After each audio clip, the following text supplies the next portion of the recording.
Welcome everybody to the Roll of the Dice, episode number 3, with myself, Luke. And me, Ben.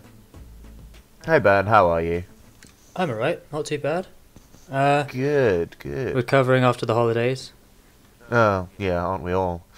And I say good specifically because this episode is going to be titled something along the lines of In a Galaxy Far, Far Away. Welcome everyone to the Star Wars episode of our nerdy corner of the internet.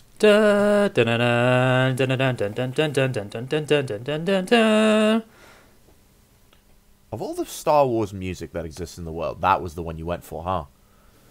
I mean, it's at the start of every film. Oh, is that what you were trying to do? I was trying to do that, but I was trying to do it badly enough so we don't get copyright struck. I don't think anyone who actually copyrights things is actually going to ever discover this. Well, Definitely not. Definitely not. Definitely not. Okay, cool. So, how do you want to do this? Because I have an idea for a format on the way we could do it. But I want to hear you. I want to hear your thoughts first. Well, I've only just caught up and watched the Rise of Skywalker yesterday, like after work. Okay. And I've got a few like what the hell was this questions. Okay. Hopefully that you can like point out and clarify for me. Okay. I don't claim to be a Star Wars like know-all, but I will do what I can, I suppose. Okay. So we have. Okay. Here's what I'm thinking. Right, we have two ways of going about this. Either we could just talk about the Rise of Skywalker and sort of deep dive into that, or we could do a bit of a retrospective on the series as a whole. I'm fine with either. I think a lot of people who are listening to this have probably seen all the Star Wars films, so I don't feel like we need to go deep into like the lore and the history and all of that stuff. But we could probably go pretty deep on the latest film, because that's the one that's on everyone's minds, I think. Yeah, because I think if we go like any further back, I might fall asleep again. Yeah, that's fair. I mean, I recently watched all 9 of the films, and I also watched the Clone Wars cartoon series, which is awesome, by the way.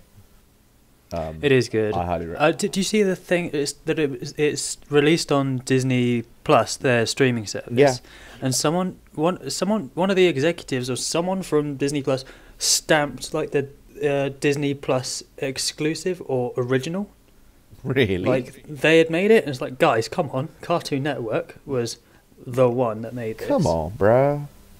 Just because you own all the Star Wars rights now doesn't mean that you can just throw your stamp on anything you want. Yeah. But Don't be that guy. Don't be that gym guy. Don't be that guy. Just don't do it. All right. Okay. Getting off track here. The Rise of Skywalker. Okay. Before we go any further, this is your one and only spoiler warning. Like, there will be spoilers in this episode, so if you haven't seen The Rise of Skywalker, that's on you. That's not on us. Like, go... Whoop. Spoilers. Yeah.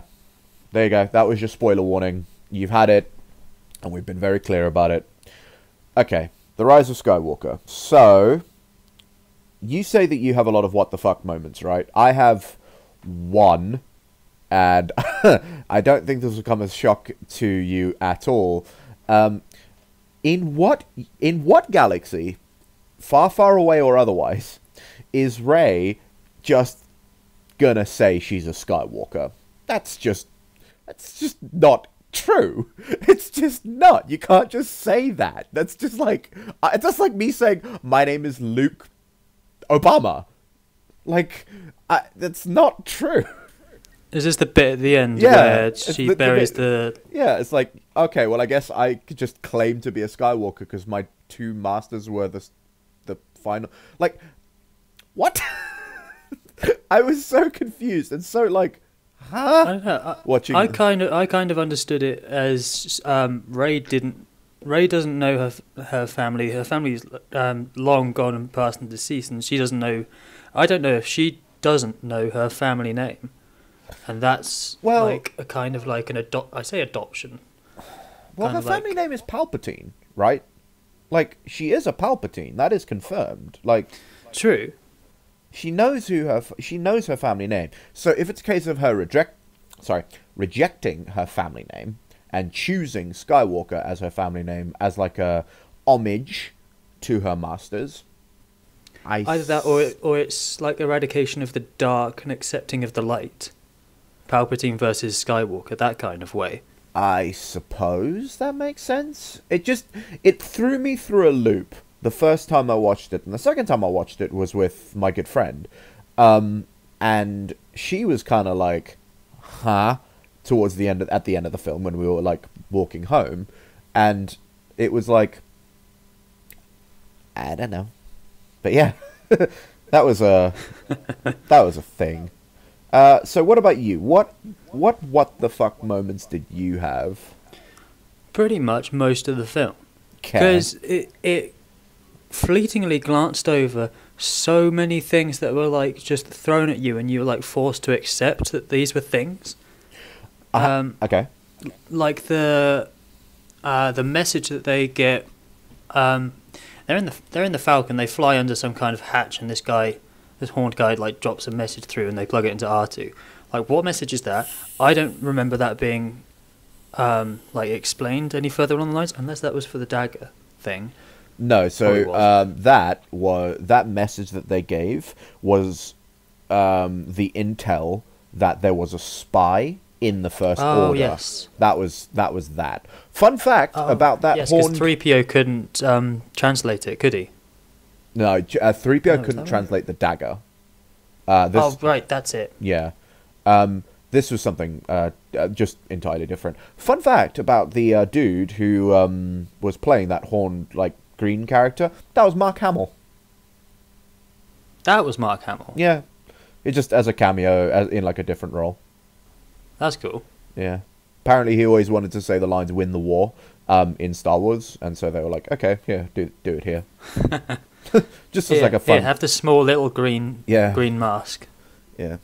Just as a fun little tidbit. But yeah, okay. that thing, that there was a First Order spy, was like a 3-minute... worst tiny arc payoff in the entire film. It's like, oh, I'm General Hux. I'm super emo. I just want Kylo Ren to lose. I don't care about win. Shut up. What? You fucking emo. Oh, everyone was like, Ben Solo is the most emo character in the world. No, it's General Hux. Yeah. He's a pretty shit spy, not gonna lie, because he got to the rank of wherever he is now, or was now, and after he gets caught and like reveals himself, just does a shitty like blaster bandage and like just gets shot there and then. Yeah. Okay, so as like if you're looking at it holistically, I have a theory about the fact that I think JJ didn't like a lot of the stuff that The Last Jedi did, like moving in that direction, and this film did a lot of undoing of all of the stuff that happened in that film. And because of that, and because of time constraints, there was a lot happening very quickly. It was very snappy. It wasn't very coherent as a story. It felt very, very rushed to try and accomplish a lot of little things. Yeah, should have been done already. Yeah.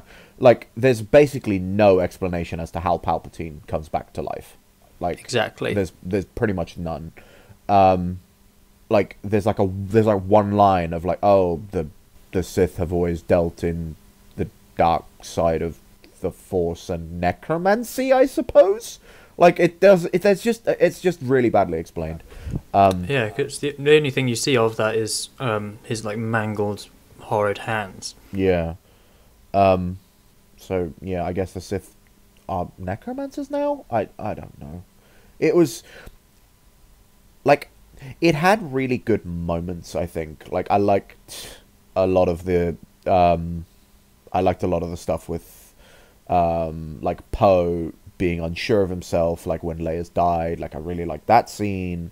Yeah, that was good. I liked... showing like wavering. Yeah, like some of the action scenes were like really cool, and there'll always be like that that moment where Poe flies out from behind the Imperial Star Destroyer, and you just see the Universal Fleet just massing, like flying towards them. Like that scene is really visually cool. Like it's like one of those you'll think of Star Wars and you'll think of that scene. It's just like, oh, finally the galaxy has thrown off the shackles of the Empire and the First Order, and it's just like we've united under this banner of resistance, and it's just like you'll think of that scene, right? Like that scene with all. Well, for me, it's the like reinforcements arrive right at the point, the dire moment, the point of death that everyone's gonna. Like the hero's like a second away from death, and everyone then amasses, and then you see your giant armada of backup. Yeah, but I don't think it was a good film. Like I don't think it was a good film within the Star Wars universe, and I don't think it was a well-made film. I think it was very rushed. Definitely. I am of the opinion that this film, if ever, should have been a long film, like Lord of the Rings length long film. Because if you're going to wrap up something as big as Star Wars, you should allow it the time and the space to do it properly. And if that means going into like long, like 3 hours plus, so be it. Like the people who are Star Wars fans will endure that level of cinema or that level of film because of their love for it. The people who are going to watch it are there because they are Star Wars fans. They're not going to care how long it is, right? No, because after 40 odd years of the movies and everything in the making, it needed to end in the right way. Yeah, and you know, I quite liked the final shot of Rey standing on Tatooine, like looking at the two suns setting. Like it's a cool shot, and it's a cool like closing, and I feel like that could have been a really good ending if it had more substance before all of that. Well, right? Wasn't that shot in one of the previous films? I'm fairly sure I've seen something similar to that in one of the original 456. I'm fairly sure it's in one of them as well. I want to say it's. Do you know? I actually don't know. You're right. I'm pretty sure, but I don't know because that like the two suns setting over the horizon with like a silhouette. I'm fairly sure it's in episode 3. It's when Obi-Wan has brought baby Luke to the adoptive parents, and they're the ones standing outside their home looking at the suns. Okay. Yeah. Oh, that makes a cool full circle kind of thing with the sabers. Exactly. Also, like very small side note, really enjoyed the way they did Rey's lightsaber. I love that like it's got like a cog that she flicks to turn it on. Like it's a very cool lightsaber. Like, and also it's orange, which is very cool. Yeah, I kind of want that explained a bit more, but I feel that's like you need to be like 3,000 leagues into the lore. So orange lightsabers are like they're the ones that are used by the Guardians of the Temple, the Jedi Temple. They're known as Guardians, I think, or Sentinels. It's one of those. It's one of those type things. And I think it's meant to be depicting that she is the final guardian of the Jedi, and she will guard the Jedi Order going into the future. I think. I'm not 100% sure, because I am not 3,000 leagues into the lore, so... like, I feel... Well, at that point, what is... at that point, in terms of the Jedi, what is, like, continually set up? Because in the earlier films you had, I say, like, the Parliament of the Jedi. Like you had, like, these giant council halls full of... Jedi with Mace Windu and Yoda and where is any of that? Does any of that last into the Rise of Skywalker? So no, the Jedi Temple and all of the Jedi Order all fell when the Emperor first organized the coup. Order 66. They basically they destroyed all the Jedi, and then they burnt down the temple. I think there are other temples. Everything got ruined after Order 66 came out. The galaxy, but when Luke took new students to train, and Ben was one of them, and then Ben burnt down that temple as well. The only remaining like Jedi Order. Sorry, one sec. Sorry, excuse me.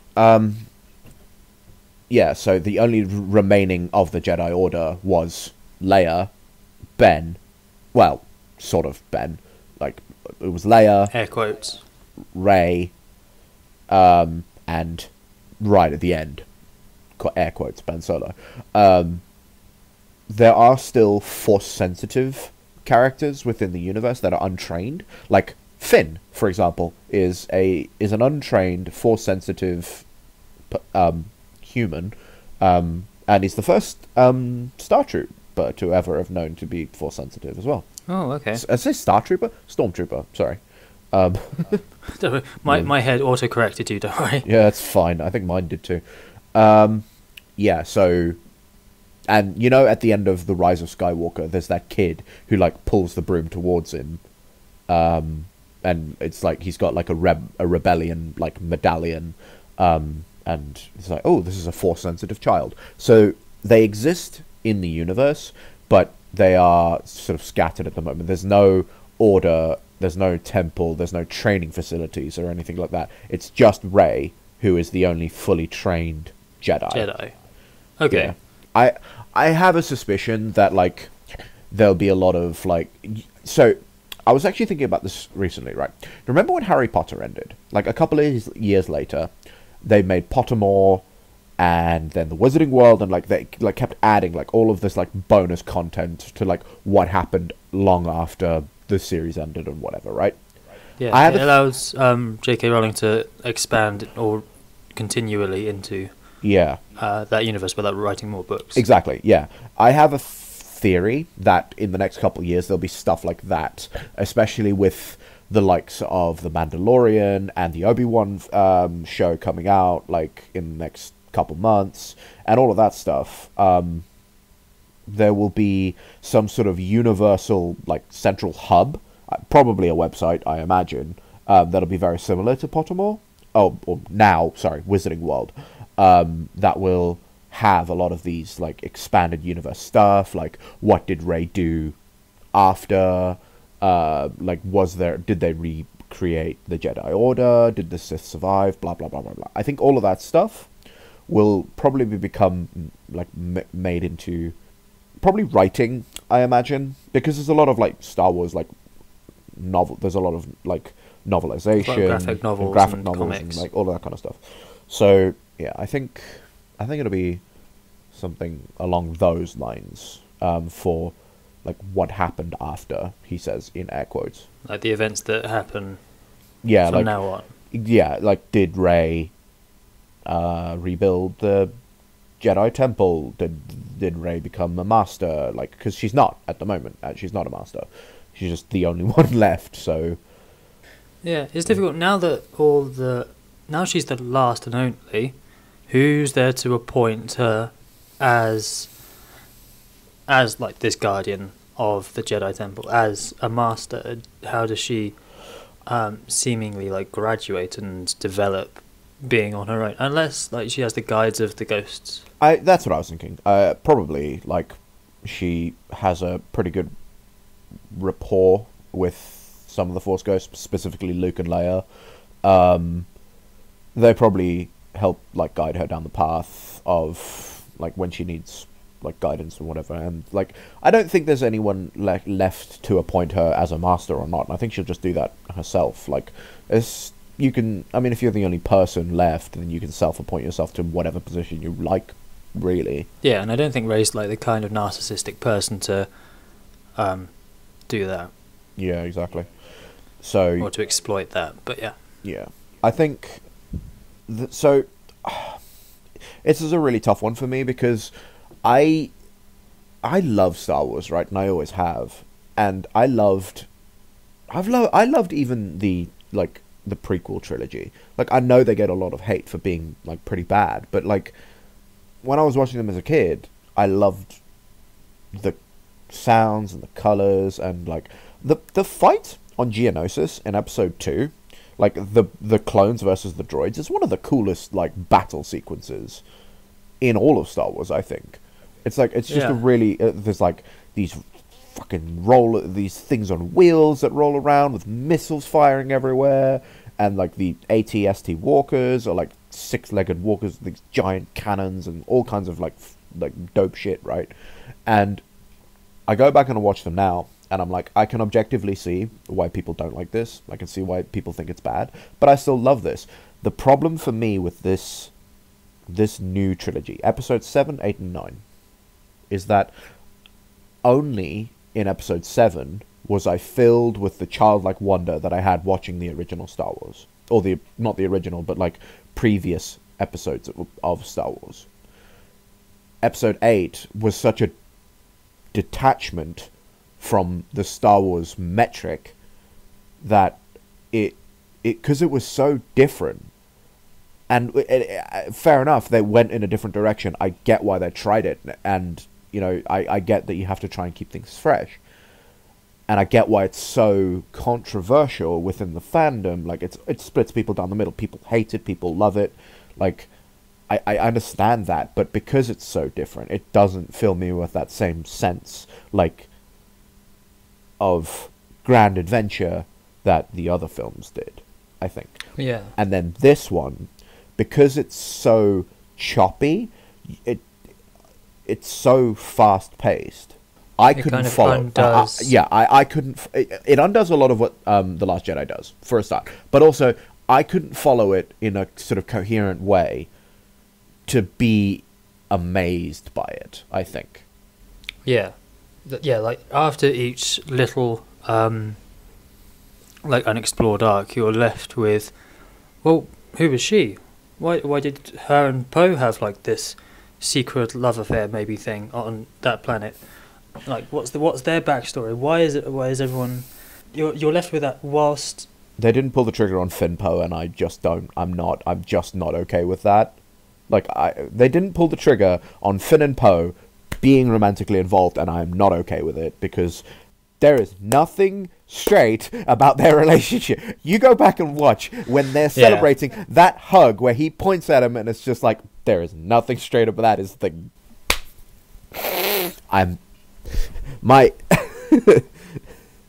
the homosexual part of my pansexuality is showing right now.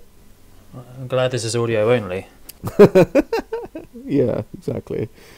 But I think the best word I can think of is that it was fine.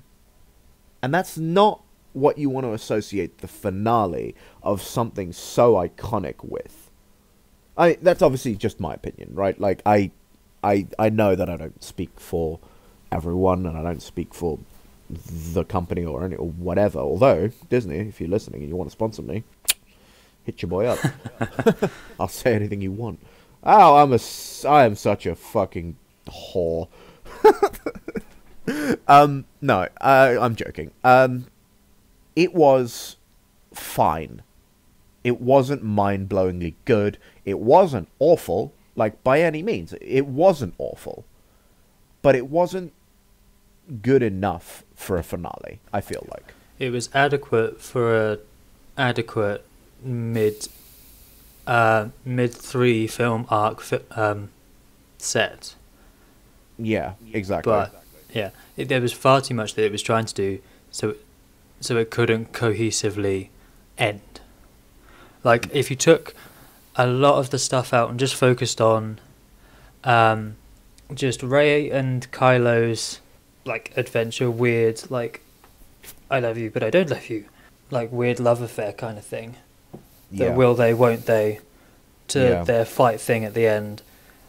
I will say that could have been the major. Well, it was the major arc. Go on. But I felt that like a lot of things just didn't need to be put in. Yeah, for Like sure. the one that Poe's female friend, I did not understand that.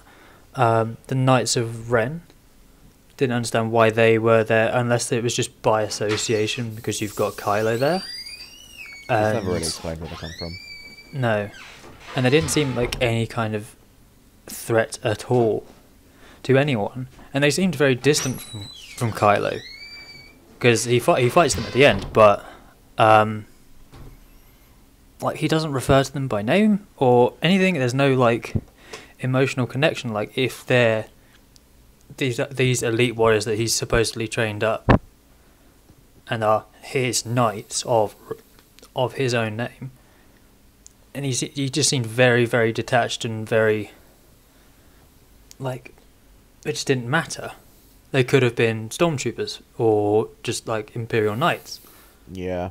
I have a thing about the Knights of Ren though. Like I think they were cool, like as an addition to like I like the idea of like the leader having an elite guard, but it's the same thing for me as with in Return of the Jedi, where Luke is being escorted onto one of the Imperial Star Destroyers by Darth Vader, and the Emperor's there, and the Emperor has those red guards who are like and they're like posted at the doorways and whatever, but they never get involved. Like they're just sort of there standing in doorways and whatever, and I was always confused as to like why were they there? Like why are they in red, for example? And then like I did some reading and they were like just these Guardian Sentinel, I think they were droids actually, and they basically were just decorative.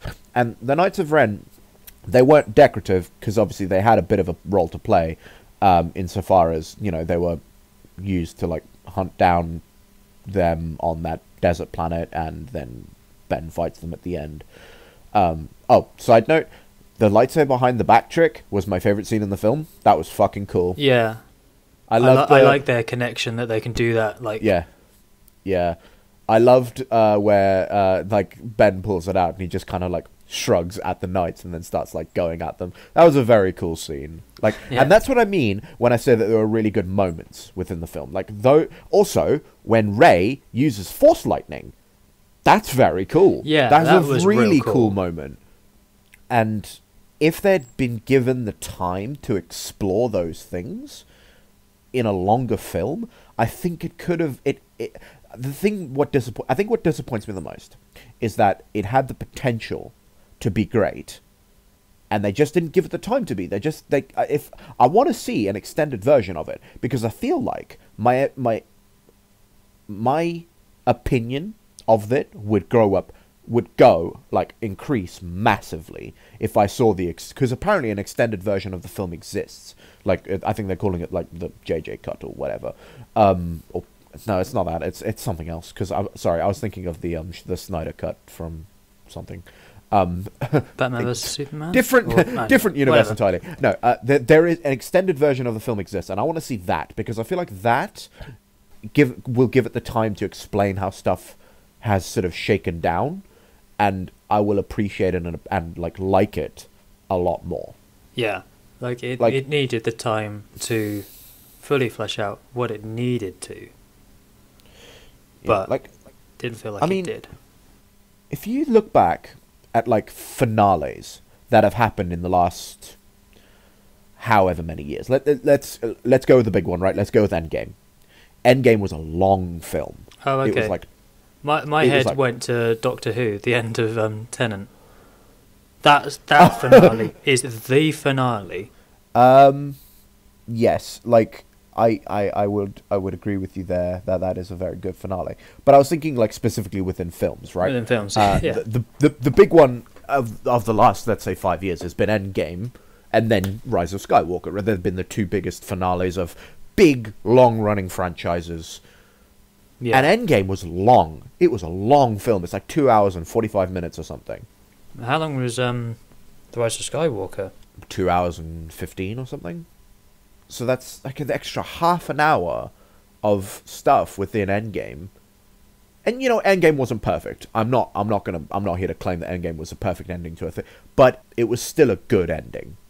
Like, it was still it was perfectly serviceable. It had all the right, like, moments. It had the big feels at the end with Tony, and like, it did enough to sort of play on your expectations, because everyone was expecting it to be Cap that died, right? Like, Cap would be the one to make the big sacrifice.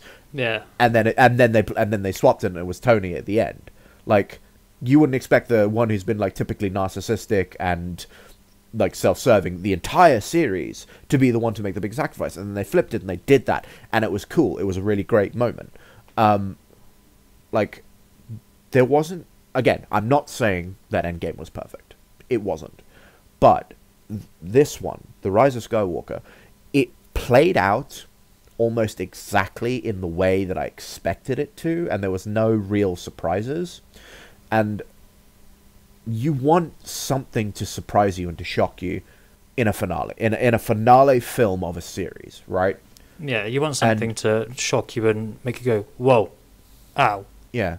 Like, I thought they were going to pull the trigger on killing off Chewie. That would have been a really shocking moment, because and then they didn't. They went back on it. It felt like they were just trying to wrap up things too quickly. Like, if they pulled the trigger on Chewie dying, that would have been a massively impactful moment, because, like, it would have been the end, apart from Lando, the end of the original crew.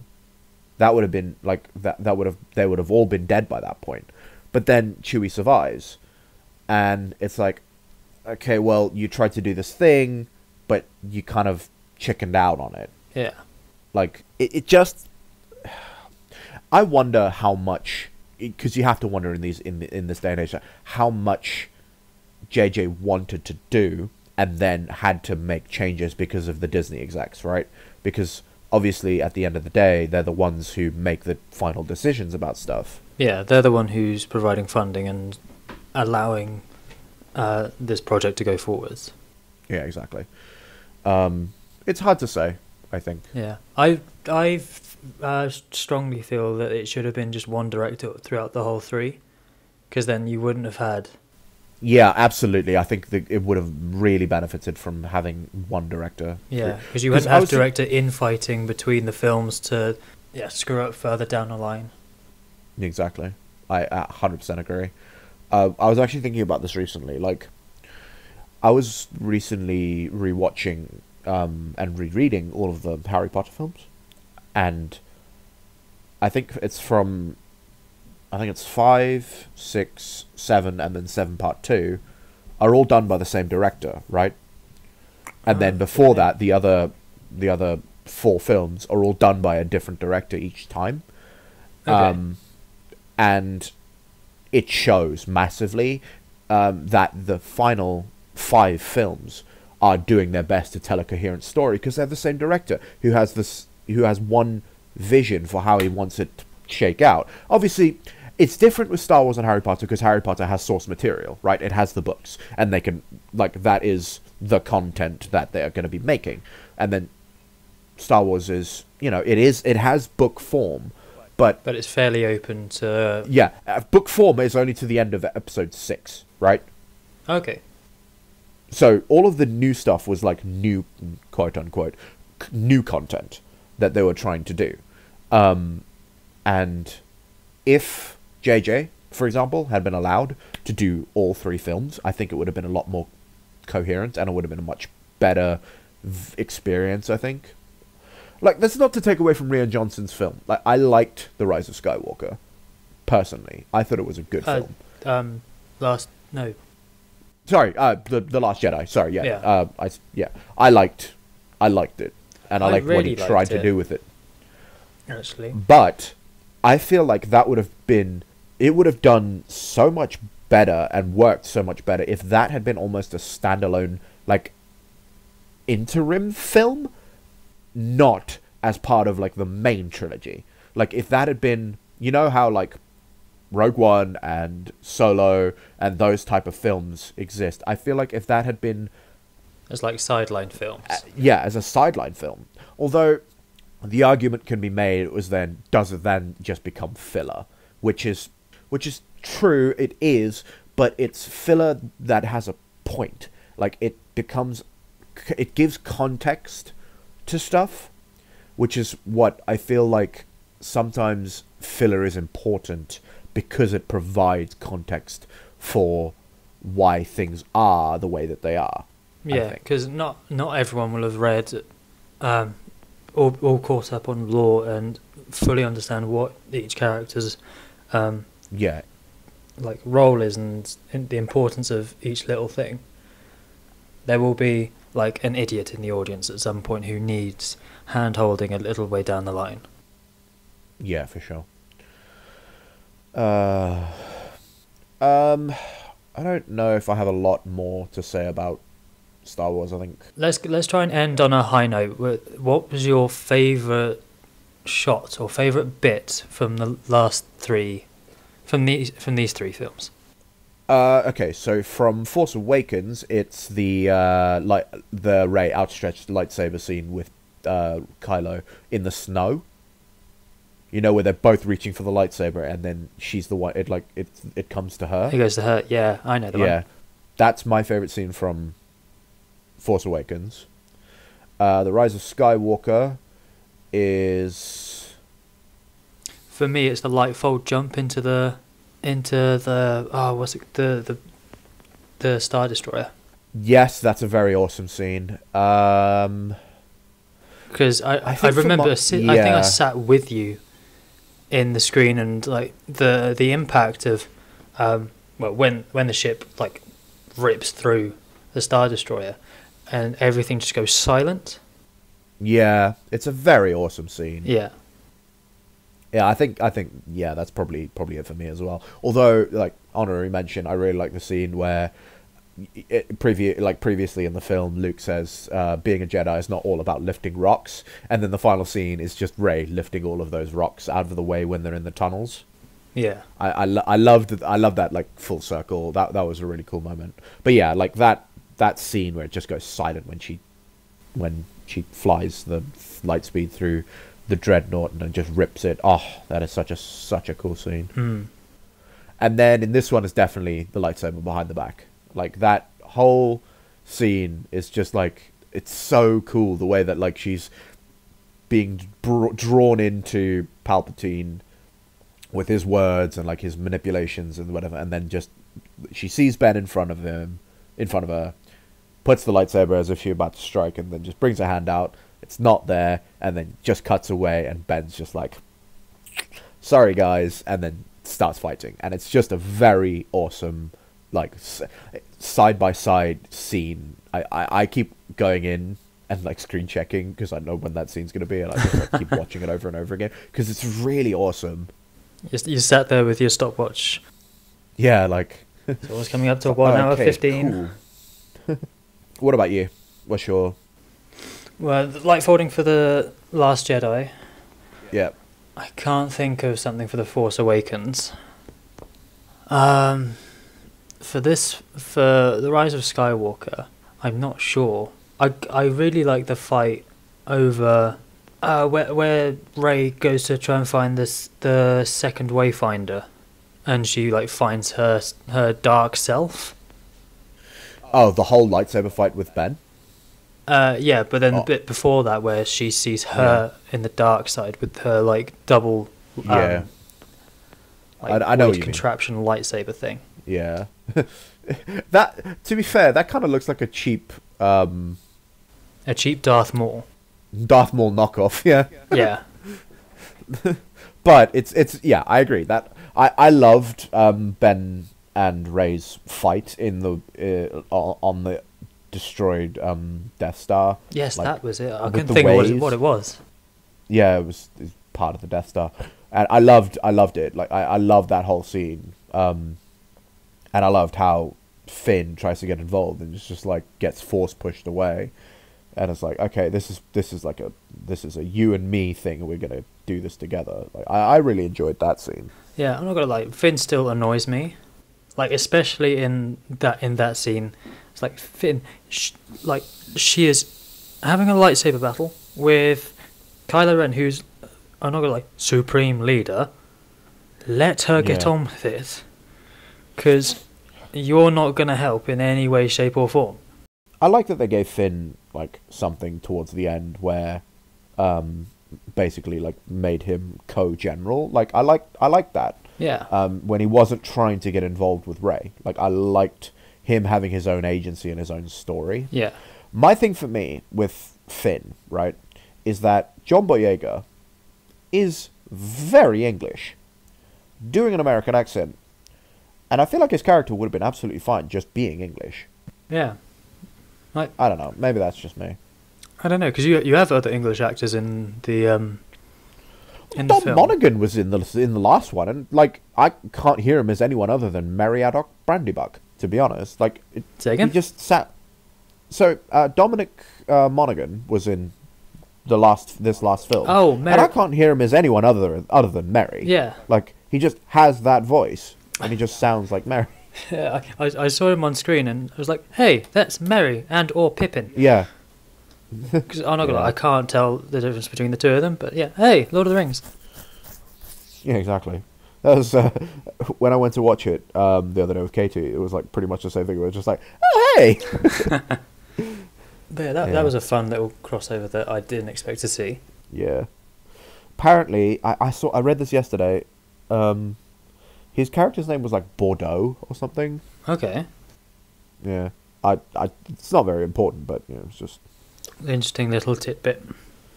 yeah. But yeah, 40 years in the making to the end of this. Star Wars, film-wise, Yep. is over. I mean, is it over? Yep. This is the definitive end, right? Yeah. This is the end of the cinematic universe. Although, think about it, How about- no horrible Star Wars midnight releases. Yeah. That's very true. But I think that's the Star Wars topic covered. Yeah, I think we could probably call time on that. There are other things I want to talk about though. What would you like to talk about? Okay, so I want to talk about The Witcher. Straight in there. Yeah, like here's the thing. I've watched all of it now. I know you haven't. I know you are not caught up, so I'll try and be as non-spoilery as possible. Yeah, because I'm on like episode 3. I've watched 2 episodes. Okay. And you said at the end, people get thrown into a well, basically. Yeah. Like weird witch like turns people into eels, and then Yennefer brushes them into this magic pool thing. Yeah. So, it's not a spoiler, but just as like a programming note, it's not shot in sequence. It's shot. There are 2 separate timelines essentially. There's Yennefer's timeline. There's Geralt's timeline. Yennefer's timeline is actually 30 years before Geralt's timeline.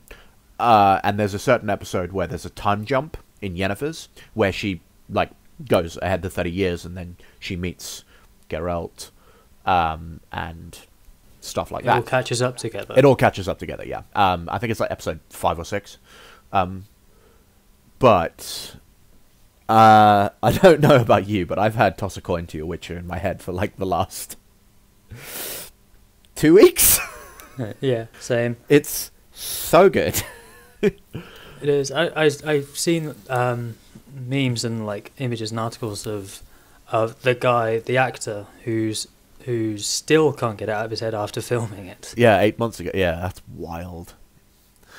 I am very looking forward to them continue.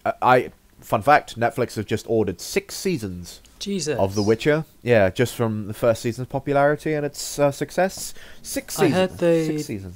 I heard there was another season coming out 2021. Is that right? Yeah, next season's 2021. Although I think because of the success, they're filming a lot more back to back now. So I think because obviously it was a pilot season, they were going to let it out there, see how it did, order more seasons. And I think because they've ordered so many, they're going to be filming it a lot. So I think the gap between season 1 and season 2 For would be ages. quite long, but then this gap between season 2 and season 3, for example, will be a lot shorter. I think personally that's how I imagine that. Yeah. Yeah, Henry Cavill's going to be very busy. Yeah, he sure is. Especially if he's having to reprise his more costume. Yeah, especially if he's having to reprise his role as Superman at any point, which I feel like he probably will. Possibly. I don't know. I'm not. I wouldn't say I'm not a fan of the Superman series, but I'm like uninterested in the Superman series. Fair enough. I am a big DC fan, so I follow it quite closely. The only DC film that I haven't seen of like all of them recently is... Oh no, wait, no, I've seen them all now. Never mind. I was gonna say I hadn't seen Aquaman for until quite recently, but I have seen it now. Have you seen the trailer for what's it called? Birds of Prey? Yeah, it comes out a couple weeks, I think. Yeah, that close. Yeah, I'm pretty sure it's at the end of... I think it looks real cool. I think it's like halfway through February, I'm pretty sure. I'll have to keep an eye out for that, because that looks really, really cool, because I only saw the trailer in full the other day, unless it just came out the other day. Pass, I don't know. I saw the trailer as well, like a couple days ago. Tell you, another thing that I'm really looking forward to is Wonder Woman 1984. I think that's going to be really good. Oh, yeah. That's soon, I think. Yeah, I think it's... Well, I could be wrong. March? April? Something like that. I forget. Spring. But I think that's spring. It's going to be busy as well. It is. What spent all this time, nerdy news. And I've not asked how your Christmas and New Year went. Mine was very quiet. I spent it with my family. I went and visited them over Christmas, and that was really nice. And then New Year's, I spent with my friends. And then I spent the second New Year's with you. You did. I did. We came and surprised you for your birthday. You did. It was very, very Surprise. Cool. Although I wish I had like a little bit more warning for it, because I had worked. It would have been better if you weren't working closed that night, because you came home like zombie mode and you were like, wait, what? Yeah, I came home from doing like you said, doing a close until like 3 a.m. and I like came home and oh great, I'm now a host. Yeah. But yeah, to be fair, your hosting duties were like very, very diminished, because your partner like lovingly just set us up with food, set us up some bedding and whatever, and we just chilled, and it was great. Yeah, I don't think we moved from the couch in like 3 days. It was fucking awesome. But yeah, that was really. No, we really did move fun. from the couch, and we moved to the table at one point to play a very, very long board game. Oh, Talisman! Yeah, Talisman is so. That good. game is so good. There is a digital version that I think you can play across, like online. I'm fairly sure. Yeah. Anyway, my Christmas was alright. It was a bit rushed because working up to the day before New Year's Eve. Yeah, I know what you mean. And then having to travel down, spend Christmas Day with my family, and then come back up Boxing Day. It was all a bit rushed. Oof. Yeah, that's rough. But the thing is, like, I'd requested, because we have to tick off certain days of the holiday off to work and not work. Like, we've got to work a certain amount of days. We've got to tick off the ones we don't want to do. Yeah. You have to do some of them, and that was just how I had ticked mine off. But I still got to see everyone. I way back earlier this year, I booked December, like the second half of December off, because the first time I actually had Christmas off in years and years. So I also had New Year's off, so it was really nice actually. Yeah, I remember I was working till 11 that night and had to get home real quick to like celebrate the new year. Fair enough. Let's move on to media rumors. This is my segment where we talk about gaming rumors, film rumors, and so on and so forth. The biggest one for me is I read an article the other day about a... sorry, my brain has gone numb. Here we go. Episode 3 Mind Flayer. There it is. Hey, we found it, everyone. Bingo. There's podcast bingo. Where find the Mind Flayer in the episode. It's like gonna be a hidden Easter egg every episode. Oh, there you go. I remember. I was reading an article, and this is a follow-up from last episode, that the Santa Monica Studios, the creators of the 2018 God of War, have been having executive conversations with the Unreal Engine, the people who run the Unreal Engine, to use it in their next title. It's not specifically whether it's going to be a God of War title. It could be something different, but they want to use the Unreal Engine to run their game, which is very cool because the Unreal Engine is awesome. Like, it runs a lot of high spec games and has done for a long time. Yeah, it's a tried and tested engine. The other big gaming news that has been released yesterday was the announcement of the Pokemon Sword and Shield DLC. Pokemon DLC? Yeah, it's been a very controversial topic amongst Pokemon fans over the last 24 hours since they announced it, because Pokemon have never done DLC before. No. So there will be new areas. Like, I know you've not played Sword or Shield, but there's this thing called the Wild Area, which is basically where, like, this massive open area, which is it's almost like MMO-esque, where you go into it and you encounter Pokemon, you encounter trainers, and they like reset every day, and it's this very cool area within the game. There's going to be new wild areas that are opening up. There's also going to be like specific content in the DLC. Also, they are releasing, because I don't know if you know, they cut the Pokedex in half, essentially, when they released this game. There was only like 450 odd that were released with the original game. They're releasing 200 new Pokemon into the game.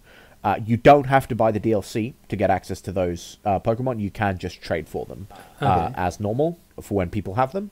So they're not holding Pokemon behind a paywall, which is a big positive, obviously, for the people who want to complete their Pokedex. However, so they've cut the national dex in half. Yeah, it was like 450 Pokemon. Okay. They're adding 210 or 15 new Pokemon. Pokemon from previous years back into the national dex, which is good. However, the fact that Pokemon Sword and Shield, for a lot of people, was quite a short game. People are saying that this DLC should have been shipped with the main game. And I think I agree with that, because I overreacted strongly when I first heard the idea of Pokemon DLC. I've had a lot more time to read up and like have my opinions on it since then. Yeah, fact check and educate yourself about what it is. Stuff. Yeah, exactly. Like, and I'm less pissed off about it now. But at the time when I read it, I was like, this is awful, because it doesn't sit right with me for that it was Pokemon doing it, I think. I understand games having DLC. I get it. Yeah, but for Pokemon to do it, this is their first time doing it. It's kind of like breaking their tried and tested mantra of just having everything to you at once. yeah, the other part of it that doesn't sit well with me is the fact that Pokemon said that they weren't going to do DLC. Like, that there's just not... Or, sorry, Nintendo said they weren't going to do DLC in their games. And then, not even a year later, they are. And it's just not sitting well with me, I guess. But I think it will depend on how much is in the DLC. Because if it's a big thing, like if it's a lot of content, then I can understand it. But like if it's stuff that could have been in the main game, that could have shipped with that, then that's not cool for me, I think. Yeah, that sounds like an EA thing to do. Let's make a game. Exactly. Cut half of it, sell the other half again to you. Yeah. With the season pass. Exactly, yeah. So I will have to, like, I'm not going to get it at first because obviously I can't afford it, but like I think I will try it, and once I've seen some videos on like how much content there is, I'll have a more informed decision at that point. But yeah, it's big news within gaming because it's Nintendo's first foray into DLC, and they're doing it with Pokemon, which is huge. Like, for better or worse, it's still really big news. Yeah. I think. Was there any other big gaming news? There's more articles coming out about the Resident Evil. Oh, yeah, that's true. Oh, speaking of DLC, I just remembered, and I meant to speak about this last week, and I totally forgot. At the end of the month is the Kingdom Hearts Remind. It's the Kingdom Hearts 3 DLC coming out. Oh, okay. There was a trailer put out for the DLC. I think it's a week ago now. Like a full trailer was put out for it, and it's a lot of content. It looks like. Yeah, didn't you say it looked like it's as much of the game again? It may well be as much of the original game, which is wild if that's true. Yeah, I remember you when it released, and you and your friends like blocked yourselves off for like 3 days or a week or something.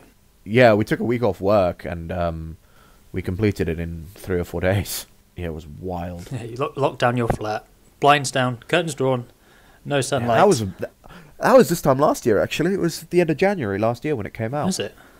Yeah. I remember there being no communication. No. I was like, right, signing off. See you guys later. See you in a week. Bye. Public disclaimer, I'm not dead. Yeah. I don't do that very often with video games, I'll be honest, but that one was a special circumstance. Yeah, one that you've waited... How long was it? 12 years. Yeah, 12 years for. Yeah. It's like the, like Sirius Black. I did my waiting. 12 years of it. In Azkaban. Circling all the way back around to Harry Potter. I don't know if this is the place to talk about it, but did you hear about the J.K. Rowling controversy? Oh, that she was it? She didn't support or didn't want to write in trans wizards. Was that it? She just doesn't. She just like came out as like a massive turf, which is a trans exclusive whatever whatever it is. This isn't really the space to talk about that kind of thing here, I don't think, but I just wanted to know if you heard about it.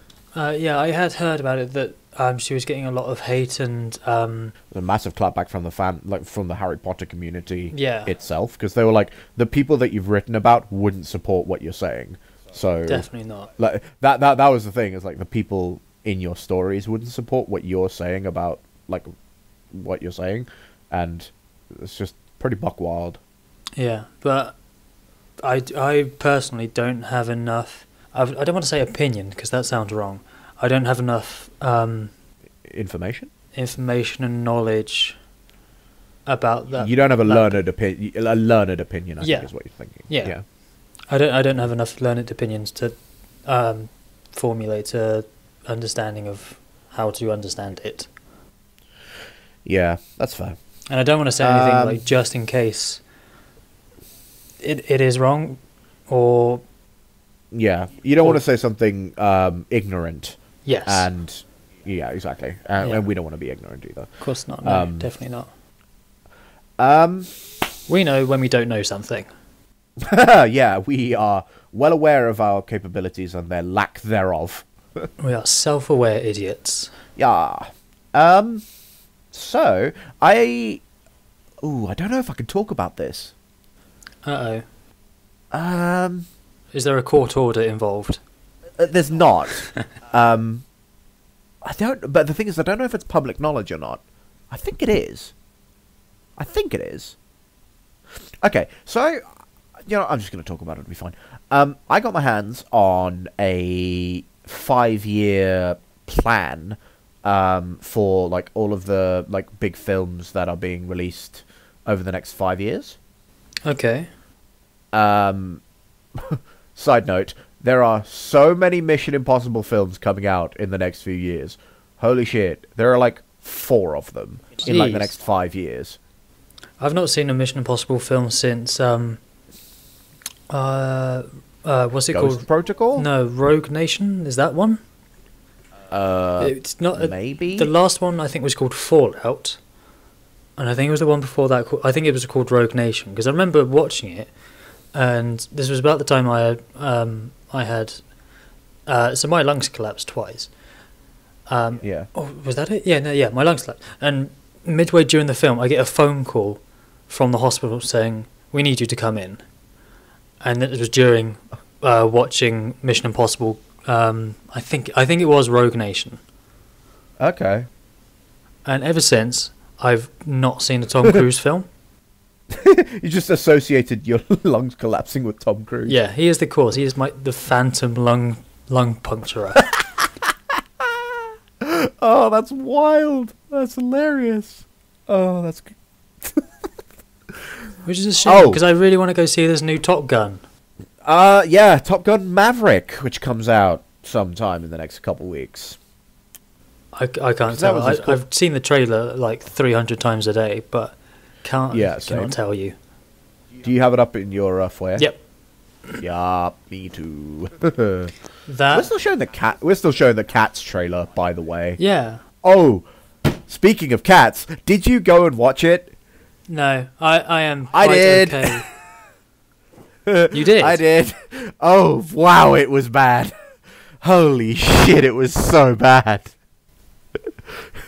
Okay. It was fucking horrifying. Do tell. I cannot believe how just visually intolerable it was. It was so awful. I'm having fucking Vietnam flashbacks over here. I just cannot palate how bad it was. Oh, jeez. My aunt, uncle, and cousins went to go watch it, and my uncle lasted like 20 minutes in it.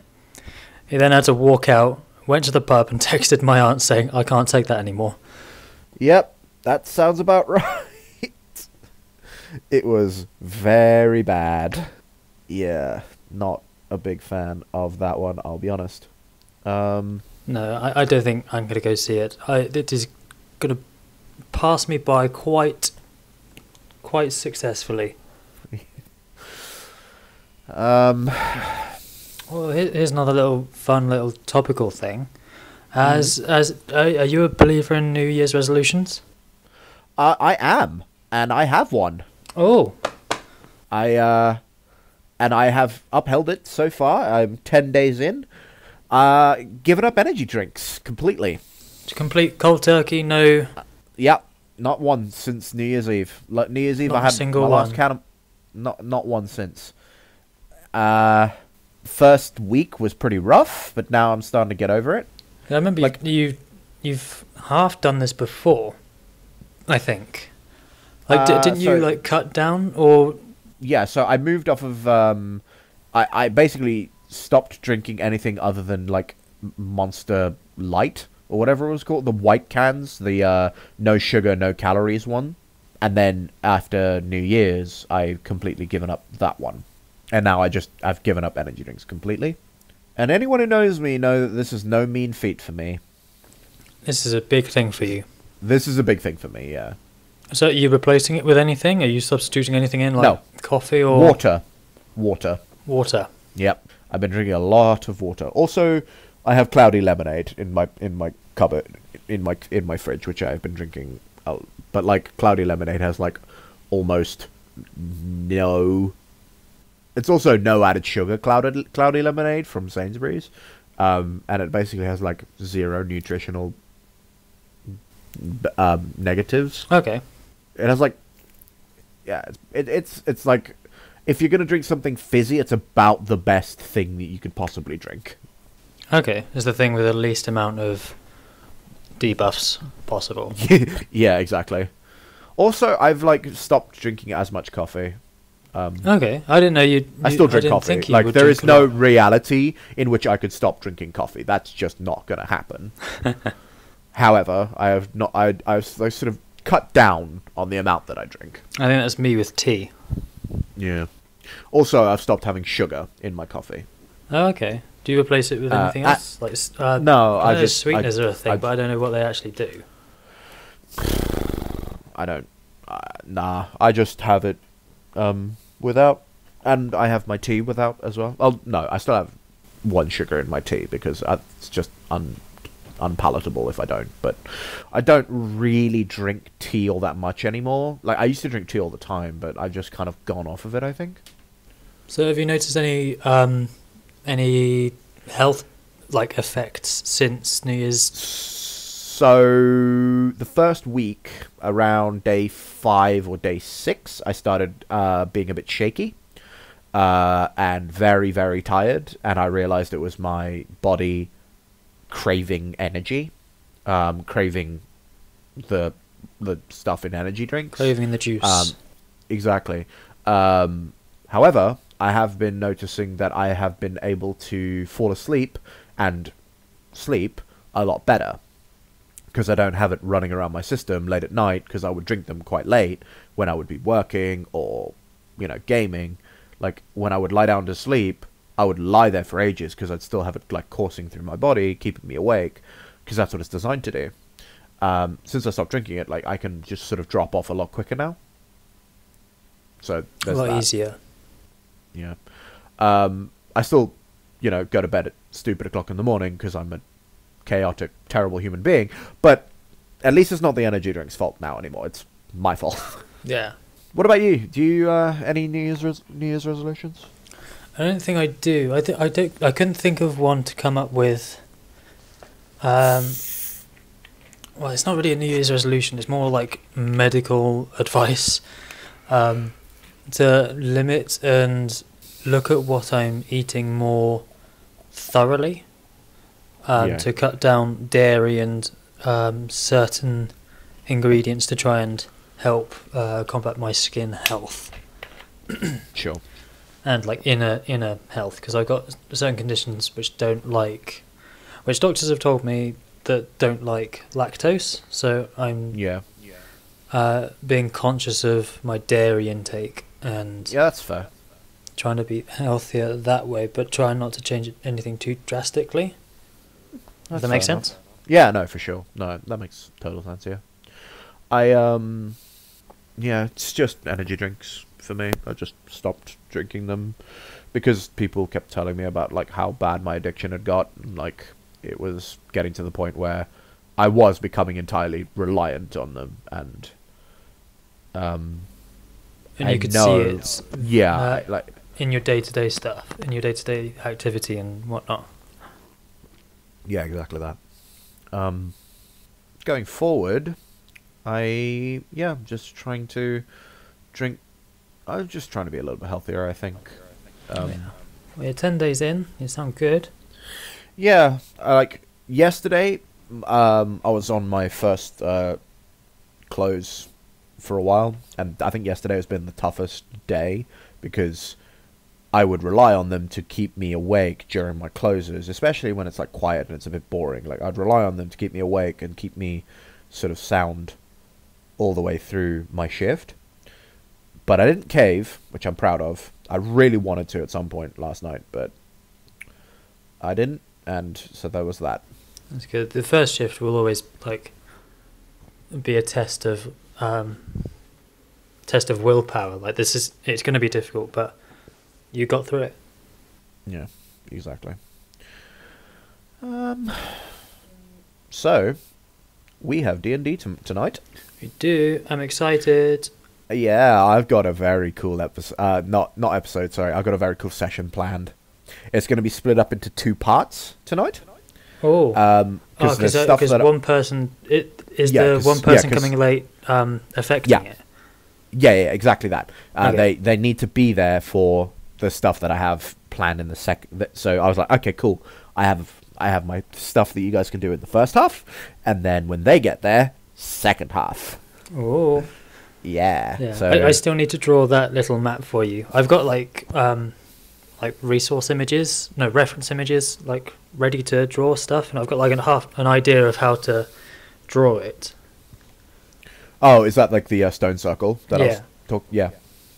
So for context for you audience people, I'm drawing like maps and little things for our D&D game, and for tonight's session I'm drawing like a little stone clearing, like in a forest. If you can picture the clearing in Brave with all the stones like in a circle, it's like that essentially.